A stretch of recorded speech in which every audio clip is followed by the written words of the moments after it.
আসসালামু আলাইকুম প্রিয় ভিউয়ার, আশা করি আল্লাহর রহমতে সবাই ভালো আছেন। দেশ ও প্রবাস ভাই ও বোনেরা, আজকে আরবিমূলক ভিডিও আমরা যারা নতুন তাদের জন্য গুরুত্বপূর্ণ।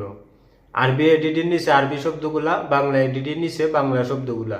তো বন্ধুরা, ভিডিওটা না টেনে শেষ পর্যন্ত দেখবেন। আমি আর বেশি কথা বলবো না, আরবি ভাষা শিক্ষা শুরু করা যায়।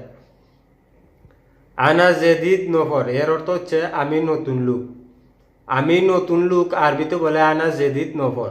আনা অর্থ হচ্ছে আমি, জেদিদ অর্থ হচ্ছে নতুন, নফর অর্থ হচ্ছে লোক। তাহলে আমরা শিখলাম আনা জেদিদ নফর, এর অর্থ হচ্ছে আমি নতুন লোক। আনা জেদিদ হিনা, এর অর্থ হচ্ছে আমি এখানে নতুন। আমি এখানে নতুন আরবিতে বলে আনা জেদিদ হিনা।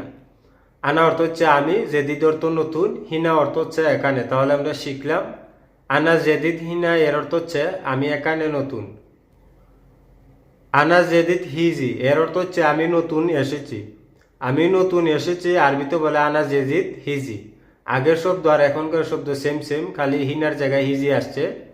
হিজি অর্থ হচ্ছে আসা বা আসুন বা এসেছি বা আসছি। তাহলে আমরা শিখলাম আনা জেদিদ হিজি, এর অর্থ হচ্ছে আমি নতুন এসেছি। আনা কালাম মালুম, এর অর্থ হচ্ছে আমার কথা বুঝো। আমার কথা বুঝো আরবিতে বলে আনা কালাম মালুম। আনা অর্থ হচ্ছে আমি বা আমার, কালাম অর্থ হচ্ছে কথা বা বলা, মালুম অর্থ হচ্ছে বুঝি বা জানি। তাহলে আমরা শিখলাম আনা কালাম মালুম, এর অর্থ হচ্ছে আমার কথা বুঝো। আনা মাফি মালুম আরবি, এর অর্থ হচ্ছে আমি আরবি বুঝি না। আমি আরবি বুঝি না আরবিতে বলে আনা মাফি মালুম আরবি। আনা অর্থ হচ্ছে আমি, মাফি অর্থ না, মালুম অর্থ বুঝি বা জানি। মাফি মালুম বুঝি না বা জানি না। তাহলে আমরা শিখলাম আনা মাফি মালুম আরবি, এর অর্থ হচ্ছে আমি আরবি বুঝি না বা আমি আরবি জানি না। আনা মালুম সোয়াই সোয়াই, এর অর্থ হচ্ছে আমি বুঝি একটু একটু। আমি বুঝি একটু একটু আরবিতে বলে আনা মালুম সোয়াই সোয়াই। আনা অর্থ হচ্ছে আমি, মালুম অর্থ হচ্ছে বুঝি বা জানি, সোয়াই অর্থ হচ্ছে একটু বা অল্প বা কম। সোয়াই সোয়াই একটু একটু। কথার ক্ষেত্রে সোয়াই সোয়াই অর্থ হবে একটু একটু, আর কাজের ক্ষেত্রে সোয়াই সোয়াই অর্থ হবে ধীরে ধীরে বা আস্তে আস্তে। আর খাওয়ার ক্ষেত্রে হবে সোয়াই সোয়াই অর্থ অল্প অল্প অল্প।